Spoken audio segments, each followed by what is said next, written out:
Today in the Catholic Mass series, we're joined by Father Paul Robinson and Father Trevor Burfitt for a special roundtable episode highlighting the best books, old and new, on the Catholic liturgy. Curated by our priests to guide further study, this episode covers everything from the history and theology of the traditional Latin Mass to practical manuals, spiritual reflections, and essential critiques of the liturgical reform.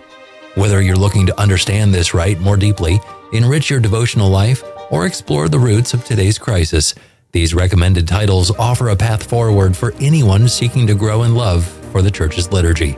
On sspxpodcast.com/mass, you'll be able to find all of these episodes, videos, and resources. This is free to listen to, but please do consider a one-time or a small monthly recurring donation. Now let's start this special roundtable edition of the Catholic Mass series with Father Robinson and Father Burfitt. Essential Books on the Catholic Mass, a curated guide from our priests. Well, second to last episode, Father Robinson, Father Burfitt, thank you both for joining me today. We're doing a bit of a roundtable, and it is great to have two voices at the same time. Hopefully, it'll be not at all confusing. But Father Robinson, first to you. What was kind of your thought in putting together this reading list? What was kind of your guiding principle? Yeah, so first of all, I mean, obviously we're breaking new ground here by having something of a roundtable with myself and Father Burfitt on the podcast. And I guess the whole purpose of this episode is just, as we're closing up the Mass series, just to talk about some of our favorite books on the Mass. Obviously, the literature on the Mass is just massive. So massive literature on the Mass. But yeah, and of course, Angelus Press is one of the premier publishers with regards to the Mass. I think the liturgy is something that Angelus definitely focuses upon, while at the same time it has books, of course, on many different subjects, yet the literature on the Mass is vast. So what we're going to do in this podcast is we're just going to share some of the books that are out there on the Mass, and we're going to go through different categories of books on the Mass, books on the history of the Mass, books for like following the rites of the Mass, then theological books, just basically that try to instruct you to understand the Mass, and then devotional books to increase your piety in regards to the Mass, and finally books on the crisis in the Mass or the new Mass that are out there. So that's our plan for this podcast. And Father Burfitt, kind of same question. How do you pick through? I mean, there's thousands.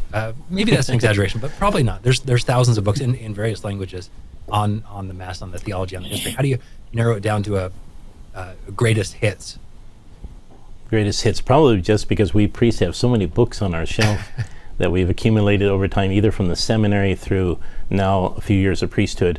And so you come to find the treasures that either you've been able to preach on or give retreats on. And then also what I've found to be helpful with the faithful, in either in instructing them or things we've kept in our bookstores.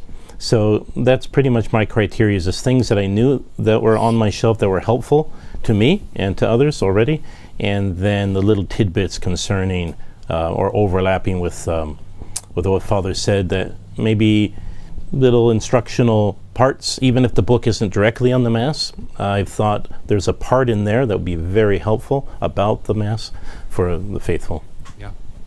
Father Robinson, let's start with you. Let's start looking at books on the history of the Mass, on the liturgical development, but also on the history of the Mass itself, how it all started, similar to how we looked at that at the beginning of this whole series. What are a couple of the books that you really enjoy or find useful for the history? Yeah, well, when I think of authors who are kind of experts on the history of the Mass, I think of three people in particular. One is Father Lebrun, who we've talked about a lot in this series. So he published a 4-volume series on the Mass. Recently, the first volume was translated into English, and he wrote this book back in the 1600s or the early 1700s. So it's a classic on the history of the Mass. The second author I think of is definitely Dom Guéranger. So Dom Guéranger, he wrote, again, a multi-volume work called Liturgical Institutions. So it's been published by, I think it's OSUSD Press, in an abridged form. So just really incredible information there.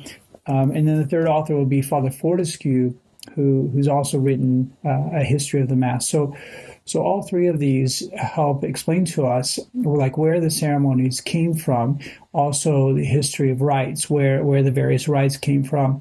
And it's especially useful when we consider the history of our Mass, the traditional Latin Mass, which we believe goes back to the earliest decades, basically, of the Church herself. So to know that history is instructive in this time of crisis, but it's also helpful to increase our appreciation for the Mass that we attend. Mm-hmm. Father Burfitt, any thoughts there?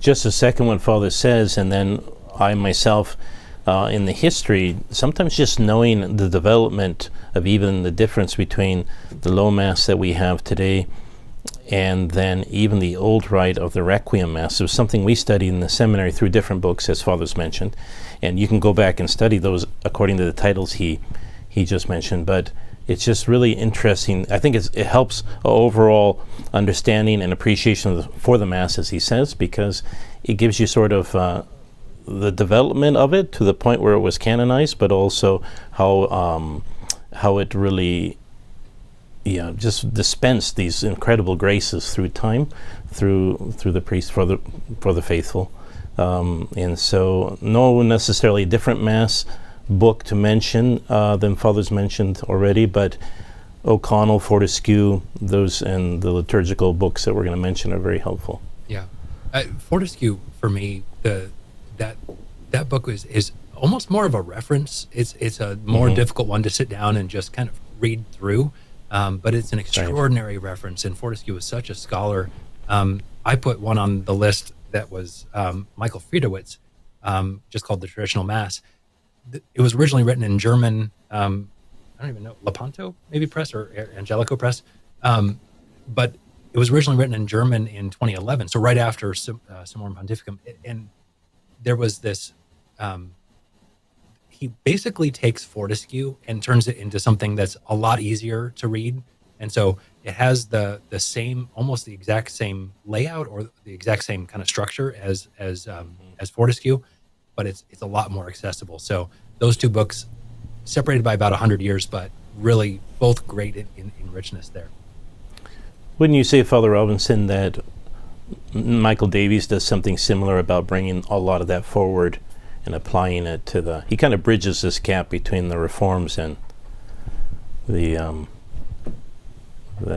old books? Yeah. I don't know if you have a particular book in mind, but I think of Cranmer's Godly Order, where he gives us an historical perspective of the changes that took place under Henry VIII, sort of the bridge liturgy before they went full bore, that's a very instructive book. He doesn't talk at all about the new Mass, but he talks about just what Cranmer wanted to do to kind of Protestantize the Catholic Mass, and we find it's the same things that they did with the new Mass. So yes, that's definitely very helpful. One thing that might be good for reference, Andrew, is I ran across an article, which of course is not a book, but a good source of reference, and it's called The Ghost of Pistoia. I don't know if Father Robinson's heard of that, but it was written by Sean Blanchard in Wisconsin at Marquette University, and it's very interesting to see that at Vatican II that was actually in discussion, and the article explores the evocations of the Synod of Pistoia from 1786 at Vatican II, arguing that Pistoia was a ghost in the council floor. It's very interesting.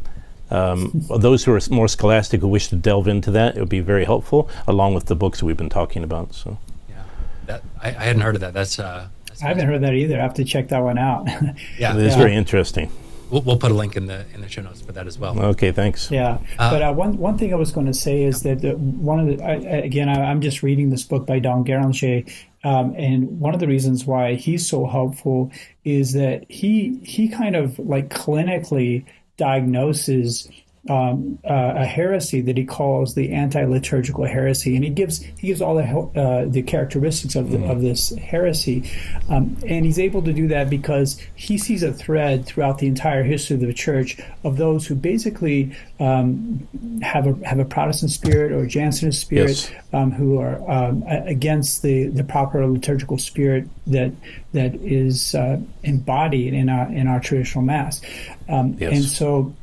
He gives all these characteristics. He links them to something like Pistoia, the Synod of Pistoia, or the Jansenists, or the various movements that are going on well before the new Mass. And again, it's just it's helpful for us to gain this sensitivity. Like when we see some sort of change being done in the Mass, we say, where does it come from, and is it a good change? Is it a bad change? We're able to say whether or not it is based on this analysis that he does. So it's really good for its clarity. It's true. Thank you.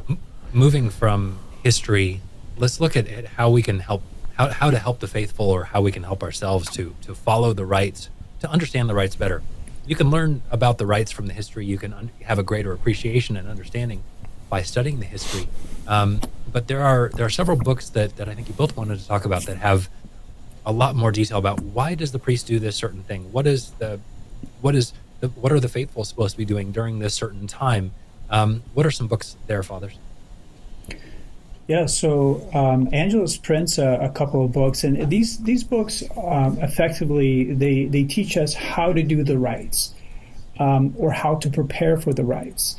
And in every sacristy, these books should be present. And we know we all have got our MCs at our chapels, and they constantly refer to these books. So one is this book of the ceremonies by O'Connell, and he goes through the different types of masses that are out there, and the different positions in the Mass, and like how the ceremonies unfold, and what is to be done by who.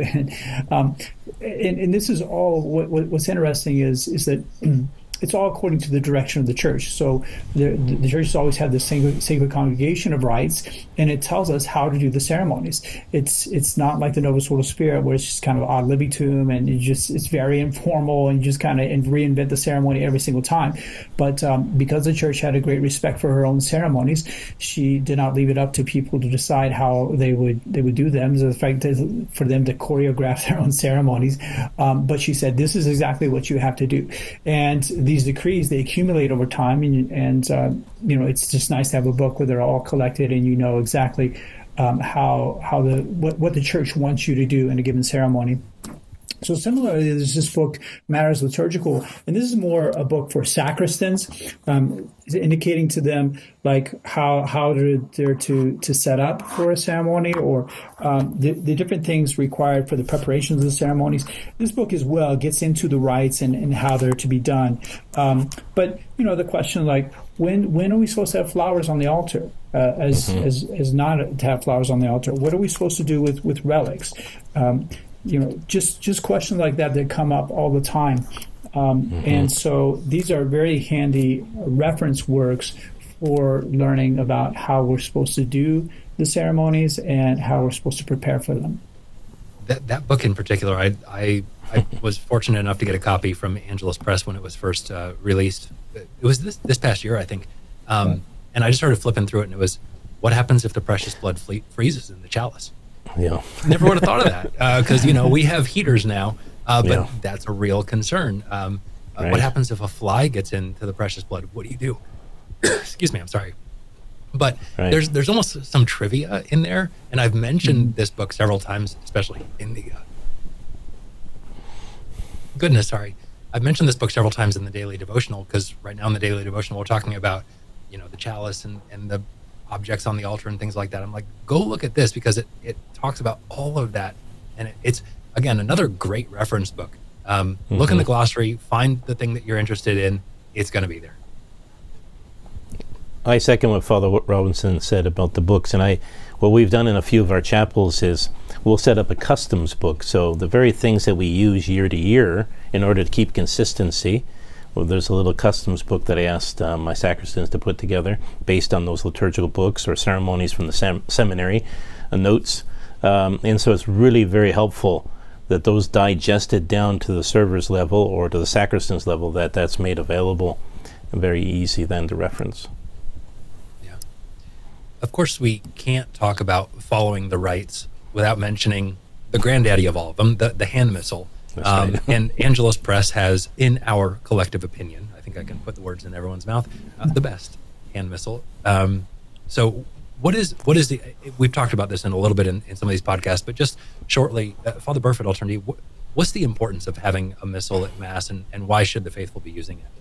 Yes, the attention. I was just having that conversation with some families where they were watching another family who's very new to tradition, and the children are messing around, goofing around. They're even older. They should be following a missal. They're in school. And so just first the attention to what is meant to be reverent, and they're supposed to be focused. And we all know that we have something before us. Hopefully we're more focused. And to know the Mass. So that's one way to get to know it, is through the prayers. I remember in the seminary, that was my, I would say, real concentrated focus for the Mass, where I could follow along with the priest and learn them, because we're headed towards the priesthood. But for even the families and the children, just that attention to what is at hand, the reverence, and then getting to know those prayers too, so that they're not, the Mass is not a foreign thing. So as early on as we can get them to follow a certain ceremony. It's not meant to be, I would say stodgy in the sense of, I have to read every single prayer that the priest reads, but nonetheless it's a structure. And if they're holding the thing, just like holding our rosary, it keeps the focus. Yeah, you're not picking your fingernails. That's right. Messing with your veil and all that That's stuff. Right. Yeah. Speaking of knowing the Mass through the hand missal, Father Robinson, let's get to some of the theology and understanding of the Mass, and you have a book called Knowing the Mass, or Know the Mass. Yeah. I just want to make one last comment about the Angelus Press Missal. Sure. And it's extremely popular, and I was just kind of delighted recently to stumble across an influencer out there called the Joyful Catholic, a young lady who was just doing a podcast about the TLM, about her love for the TLM. And she, towards the end, she just gave a shout out to the Angelus Press Missal. She was like showing the missal and saying, well, people bring a missal to Mass, and this is the missal that I use, and so on. And it's worn because I use it a lot. So yeah, it's a great missal. And this is not an advertisement podcast, but it kind of is. If you don't don't have an Angelus Press Missal, get one today. We should. And I like No, I'm joking. Marketing team is going to kill me for saying that. Sorry. The large version has become very popular. The large print. The large print. Yeah. It's funny. I was talking to someone about my age in the 40s. They're like, my kids are calling me an old man, but I like the large print missal. It's easier, especially when the church is a little darker. Yeah. Yep. I like the Christian Warfare large print. I mean, that thing is so huge. Mm-hmm. You could actually do warfare with it. You could do warfare with it. Yep. But anyway, as you were saying, with regards to like books, as to saying how do I understand the Mass? What's a good way for me to understand the Mass? And the Mass is obviously a ceremony that is very complex and very rich. This is one of the reasons why we love the TLM. Is it's not just immediately accessible, but there's a richness there. You can always go deeper with the traditional Mass. So what I think is really, really helpful and is that we have a book that just kind of schematically gives us the whole picture, the big picture of the Mass. And there's this book by Angelus Press that I've also mentioned in some of these podcasts. It's actually a comic book, and I use this even for adults, just to because it's so helpful to give that big picture of the Mass. I mean, it has all these diagrams that really help understand the Mass at a high level before you go into the details of the Mass. So I can't recommend that book highly enough. It's just a little book, and if you go through it and spend some time with the book, you really come away with an understanding of the Mass at a high level. That's very true. It's a favorite of ours too, Father. That little manual, a cartoon manual of the Mass. Yeah. Are there other ones? There was one that was recently released by Angelus Press, again, by Pope Innocent III. And refresh my memory, Father Robinson, how old is that? It's pretty old. Oh yeah, it's old. It's definitely a book from the Middle Ages, and Angelus Press was able to do the first English translation, really, of this book. And so I've got the book here, and Innocent III, he explains the different ceremonies of the Mass, and he also has these incredible diagrams, these amazing diagrams in this book, talking about the symbology of the Mass. So this book is very much has the medieval spirit. It loves to see the symbols behind the ceremonies. So yes, this book is definitely at the same time gives you a taste of the medieval devotion towards the Mass, and also helps you see behind the veil, as it were, what are the significance of these ceremonies. Yeah. And then the last thing on your list for theology, Father Robinson, there's one in Spanish language, right? Yeah. So I mean, I actually was in Argentina in December to attend a priestly ordination ceremony, and one of the professors there is Father Calderon. He's like one of our greatest theologians in the SSPX. Mm-hmm. And he just writes a lot of books. So he had recently released this book on the Mass. It's about 500 pages, and it's really an excellent book. So he in the center of the book, the center 300 pages, because it's a 500-page book, he goes over all the ceremonies of the Mass. He explains the history of the ceremonies, the meaning of the ceremonies.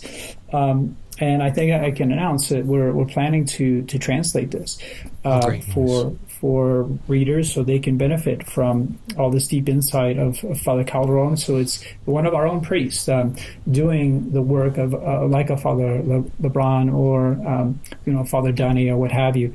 So just stay tuned for that. Hopefully we'll have that, be able to publish that next year. He's also the author of the liturgical movement, right? The one that you're going to mention too, Calderon. Yeah, the problem of liturgical reform. I mean, I don't think his name is not on it, but he is the one, this problem of liturgical reform, who did this study. Yeah. Father Burfitt, let me turn to you to our next section after theology. Let's get into some of the devotional and spirituality parts of it. And the first book on your list has on the surface has nothing really to do with the Mass, although all books on spirituality in the Catholic world do. Right. But the Soul of the Apostolate, why did you want that on the list, Father? Because that's been a treasure for many years for the spiritual life. And so as I was looking through it again, I realized how much of a content it has on just emphasizing the right liturgical spirit, especially with the priests first, but then also for the lay people, because certainly the lay people love the book. This is an older edition, but yes, I wanted to point out this section. It's just very, very informative, and it's just this: the liturgical life is the source of the interior life, therefore is the source of the apostolate, and then it just flows from there as to how that's the case. Another little title he has is "What is the liturgy?" and "What is the liturgical life?" So it's not a long section. It's just I can pretty much point it out right there, and so a few pages, but very helpful in the whole scale of the interior life, on how important is the liturgical life, what is it, and then how we live it. Yeah, it's a beautiful book. It's like you said, it was written for priests originally, wasn't it? Yes, I think for religious. Yeah. but there's so much in there. I mean, I read it twice, almost 3 times. It's a treasure myself. Yeah.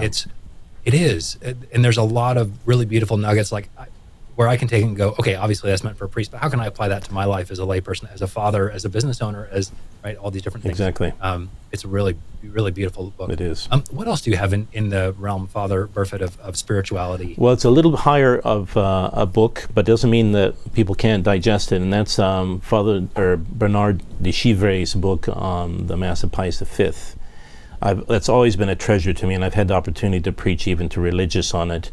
And I just I can't recommend it enough, as long as someone's willing to follow his train of thought and thinking, because I've had others argue against it. Oh, I don't like that because the way he develops it.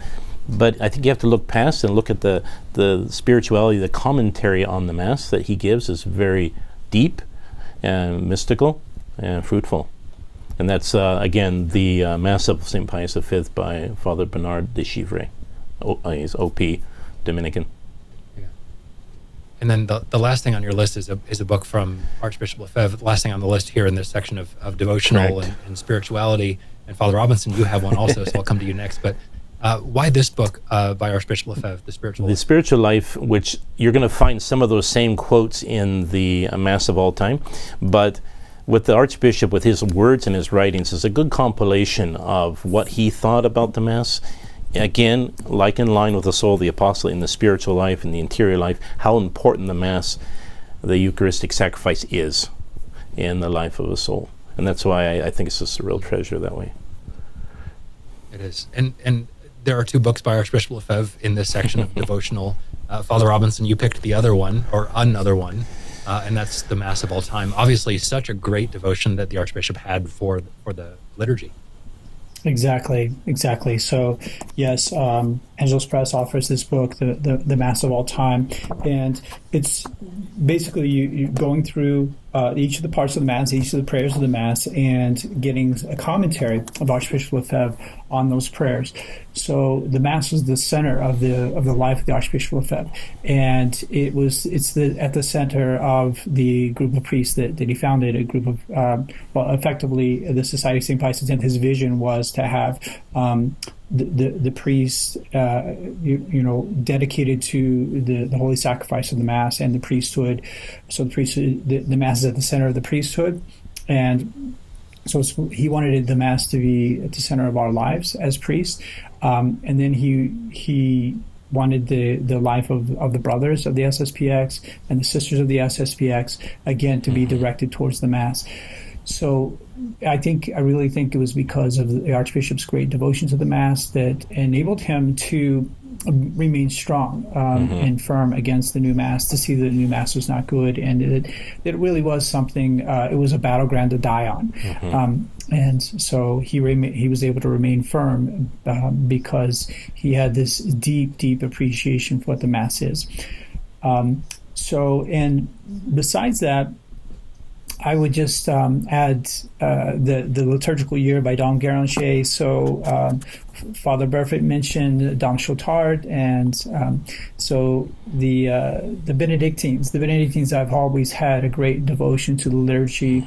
They recite the Divine Office in common. They often have a sung Mass each day. So it's not by accident that we have a lot of liturgical books by the Benedictines. So the liturgical year is a classic. It's a multi-volume set that just takes you through the propers of the Mass, the feasts of the Mass. So both the Sundays, the temporal cycle, and the sanctoral cycle, so that you can try to live a liturgical year, really appreciate the liturgical year, which can be difficult if you're not living in a monastery, right? Yeah. Strangely, there's a lack of Jesuit titles in this list. Sorry. Yeah, don't know why, but I second. And then go ahead, Father. I just second what Father said about the Mass of All Time. It's even so helpful for meditation during the Mass if somebody had already read their missal, or maybe they want to check on a particular point. I want to meditate or pray a little deeper on that, so then they can. The Mass of All Time book is just perfect for that, and I think it should prove very helpful for people who want to meditate on the Mass. Yeah, absolutely. Father Robinson, you had one more in this section of devotional books. We moved from Archbishop Lefebvre to a more recent bishop, or a currently alive bishop, Bishop Schneider. Yes. So Bishop Schneider has this book called the Catholic Mass. So it's definitely wanting to increase your devotion to the Mass. He misses all these aspects of the Mass. The Mass as prayer, as adoration, as ritual, as sacrifice, as splendor, and so on. So I found it definitely be a very edifying book. And I also wanted to mention the Mass Explained by Father Dunning. That's a good book.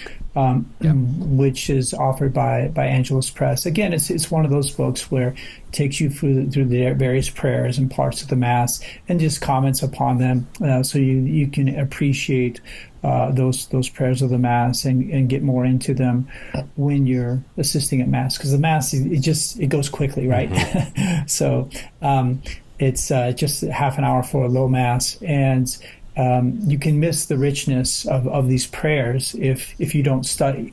So this is one of the reasons why it's important to study and do spiritual reading with regards to the Mass, just so we can appreciate and deepen our devotion to the Mass as we assist at it throughout our life. Yeah, it's very helpful for high school. That's too, beautiful. For teaching children in high school how to understand the Mass. Yeah, it's wonderful. Father Robinson, I'm going to stick with you for a second as we move into the new Mass, this section on books about the new Mass, and obviously there are plenty about those, but I'm going to stick with you first because I'm trying to go in a little bit of chronological order here. We talked about the liturgical movement already just a bit, but there's a book called The Liturgical Movement, and what does that help us understand as Catholics in understanding the traditional Mass? Yeah, the liturgical movement by one of our priests, Father Didier Bonterre, who is deceased some years now.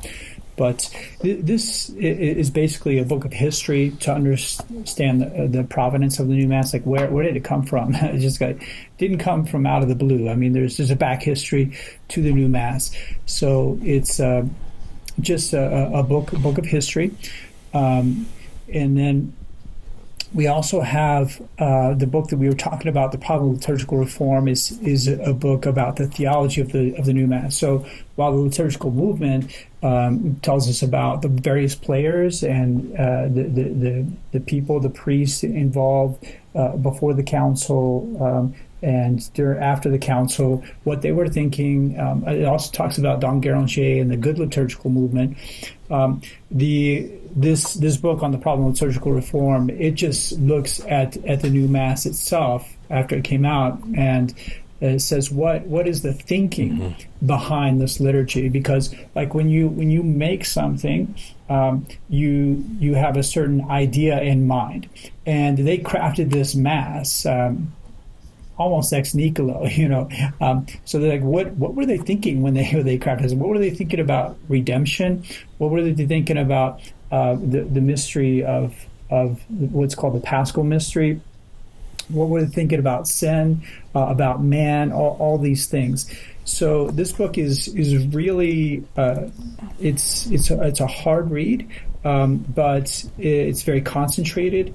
But if you take the time to study it and understand it, then you really understand what's the thinking behind the new Mass, the theology behind the new Mass. And unfortunately, it's just not very Catholic. True. Yeah. Father Burfitt, go ahead. The book that I thought might be worth bringing forward, although again it's going to be a little more of a study book, is The Order of Melchizedek by Michael Davies. And he talks about how the priesthood's been attacked and the idea and theology of the priesthood, and how that also links in with what Father was saying, this kind of new movement of Mass with a new idea of the priesthood. And they have to both go together, right? We know where you find the Mass, you find the priest, and where you find the priest, you find the Mass. So he really does expose this building up, as Father was saying, this type of change from all these different thinkers and how the two go together. I was just looking at a particular part of it, just mainly the contents, just to give you an idea. He goes over the Catholic priesthood, the Protestant position on the priesthood, new ideas, old mistakes, and then also how it then comes to the whole idea of ministry and the new Catholic rite of the church with different ideas. So it's very interesting to help kind of round out how the priesthood and the mass have been attacked together, so been helpful. Mm-hmm. That's a book that I'm less familiar with. I haven't read it, by Michael Davies. Michael Davies also has that famous trilogy. It's printed now by Angelus Press in those white covers. Yeah. And Father Robinson, you have one of those on your list, Pope Paul's New Mass. How did Father Burfitt? I could stay with you just for a second. How does the Order of Melchizedek fit into the other three, or is it kind of a standalone I thing? do think he's always going to tie it in, but it is more by its own. It's one that's not as popular. I only have it because it was given to me. I didn't actually purchase it myself. And so I think it does have a certain standalone because it's focused on the priesthood, but then how that affects the Mass. I see. But then the one that you're referencing with Father, that obviously exposes more of the liturgical changes. Like you mentioned, Cranmer's Godly Order. Yeah. So, Father Robinson, let's talk with you about Pope Paul's New Mass. That's really that 3-volume series is really kind of a tour de force of by Michael Davies, rest his soul. Yes. Michael Davies has a very good popular style, and he is good as a historian and also as an analyst. So his books are extremely readable. It's certainly part theology, but it's also part journalism. Michael Davies is just kind of tracking the modern ideas and what people have said and the changes that have been made and making commentary and analysis, comparing them with the constant teaching of the church or the spirit of the church. So it's a very approachable book. I will mention as well this book, Ecumenism and Liturgical Reform, which includes this book, The Problem of Liturgical Reform. So it's actually 2 books in one. The front of the book is just a collection of quotations from Father Cellier, an SSPX priest. These quotations, they just they effectively indicate how the reformers, they had ecumenism in mind. Their part of their intent was to make the Catholic Mass acceptable for the Protestants, which they should not have had. It's a wrong intention. Because the Protestants are heretics, and we shouldn't want to accommodate them in our Catholic worship. I mean, why would we want to do that? And then I'll just mention 2 other books, Andrew, that don't really, they're not written to explicitly address the Mass, but they have a broader scope. But when they do talk about the Mass, their treatment is very interesting. One is a book published by Angelus Press, Iota Unum, which is another tour de force of Romano Amerio. He just analyzes all of these different aspects of modern life or the modern church, and in a very sublime and scholarly way. But he has a chapter on the Mass in there.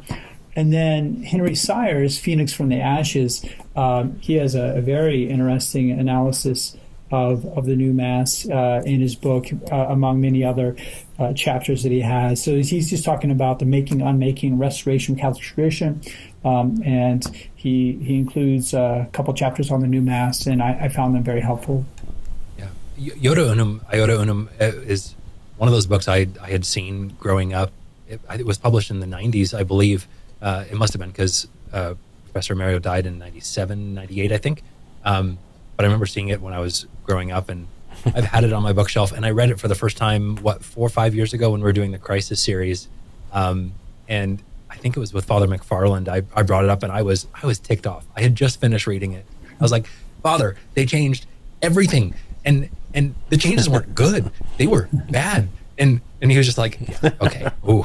Yeah, Andrew's going through it. All right, I got you, buddy. And I'm like, but Father, it's bad.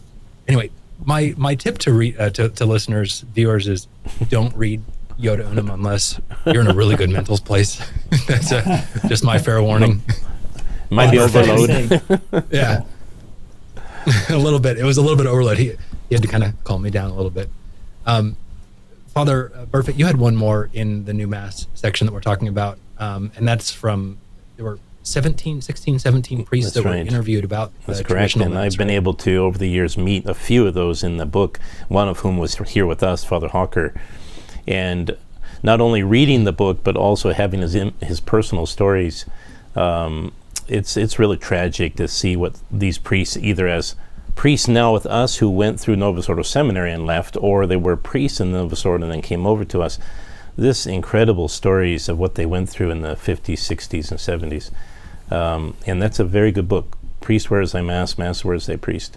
And they go through their own personal history. I was just reading a little bit of Monsignor Rosito, who's from Fresno, California, just north of us here in Los Angeles. And he's passed away, God rest his soul. But he left a good legacy of families that now go to our Bakersfield Chapel or to Los Gatos. And one of the statements he made in the book was, you could have, and possibly, have given a good turn to the Novus Ordo liturgy and tried to be very faithful to it. He said, but there was always something lacking to me. Having known what was before and then that being introduced, I always felt empty. There was something on a personal level as a priest, and then we can go into all the theological, of course, but it was a sense, the certain priestly sense that he had with the changes that just left him so empty.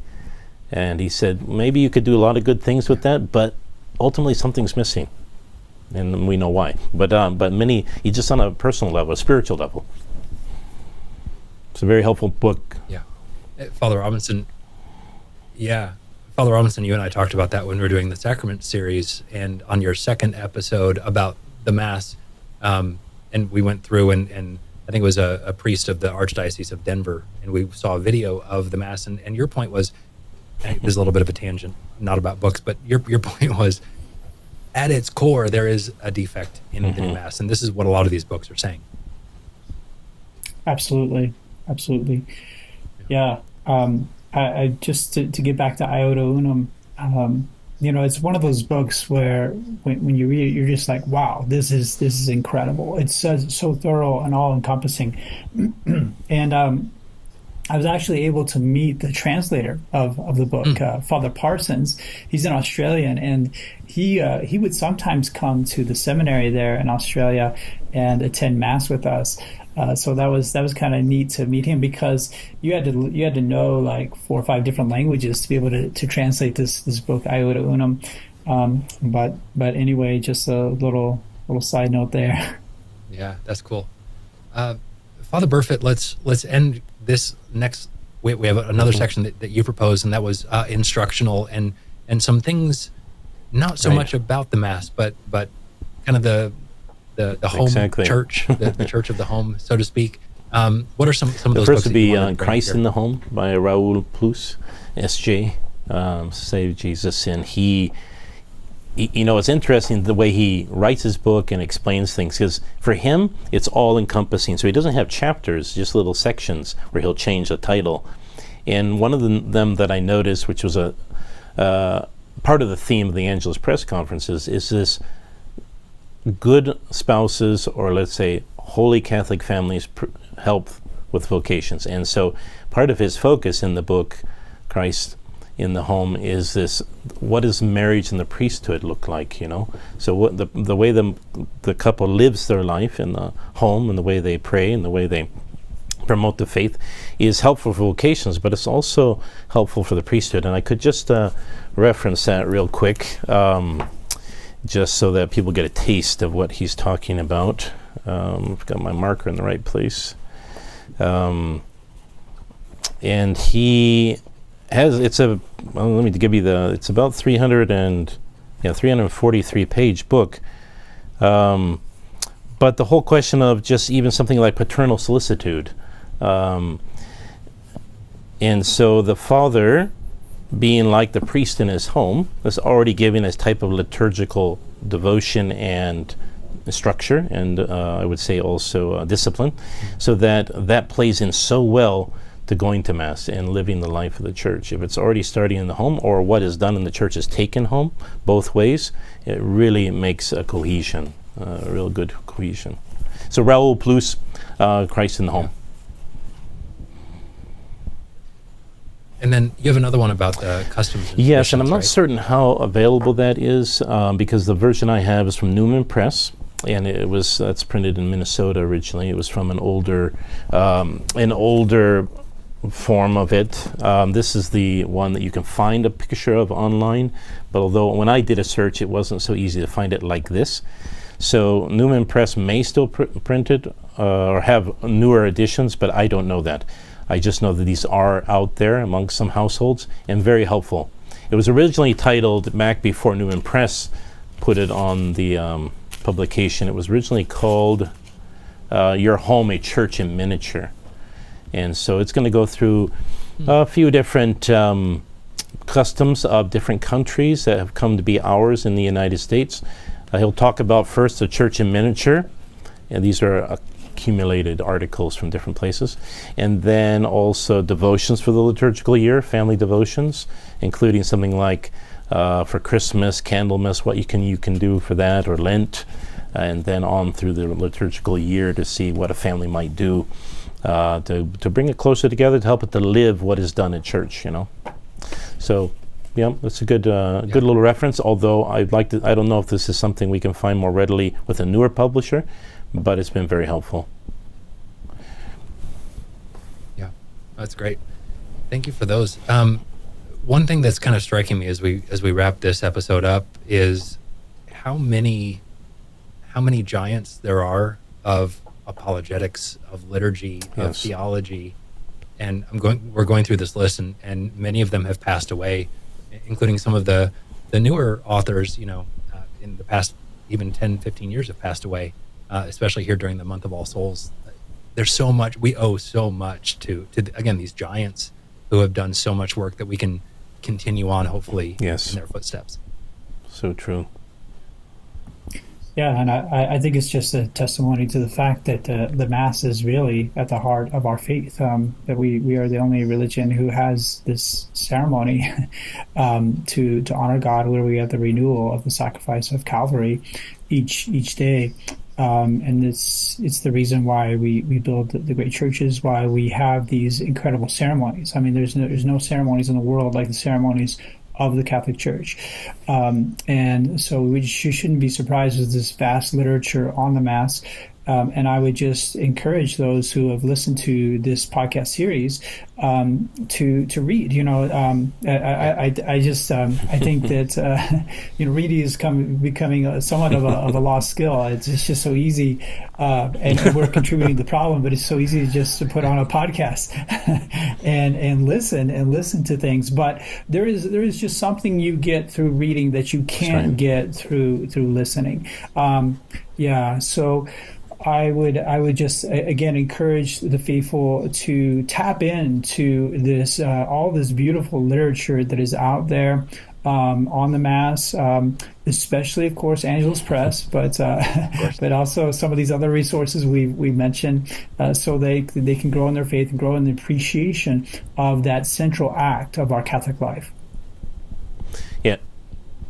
Well, as we know from many of the old liturgical pieces of art or mosaics in churches, especially in Rome or in Europe, whenever they portrayed the Mass or the cross, it was always this flowing forth of life and all the beautiful vines and beautiful creatures that came to drink of that. And it's exactly that. It's going to touch everything. And I think as long as we come to understand something about the Mass and see how it touches every part of our life, especially as we know the priest says, ite missa est, so at the end of Mass, we're meant to take that out into the world, this life that we're given, and the more that we understand, the more we will appreciate, and then it sort of becomes connatural with us, as St. Thomas says. This is very important for our little children, and in our chapels I see it, where it just becomes part of their life. Oh, we go to Mass, or I went to Mass today, and now you can see the actions of the individual portray what they did. That's what it's meant to be. It's meant to be lived. So true. Father Burfitt, thank you for your You're time. welcome, Paul. And thank you for joining us for several of these episodes. You're most welcome. Father Robinson, thank you as well. And you deserve some appreciation. You're the mover and shaker. That's right. And you're getting all the other priests wrangled for this whole 50-episode series that we're going to be ending next week with the District Superior, Father Fullerton. So thank you for all your work, and this whole series wouldn't have happened without you. So truly, we appreciate it. Same to you, Andrew. I appreciate you being behind the mic and being such a great MC for all these episodes. Yeah, thank you. I tell, whenever people say thank you to me, I'm like, I get the best seat in the house. This is great. So don't thank me. I love this. Well, fathers, thank you so much. Thanks for this list, and we'll see you next time. Thank you. Sounds good, Andrew.